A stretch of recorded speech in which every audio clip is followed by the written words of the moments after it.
ఎదురానున్న చుక్కలే విన్నా గాని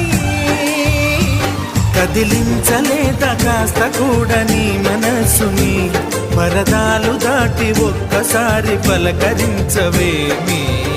అందరినీ ఇలా వెంటపడి అడగాల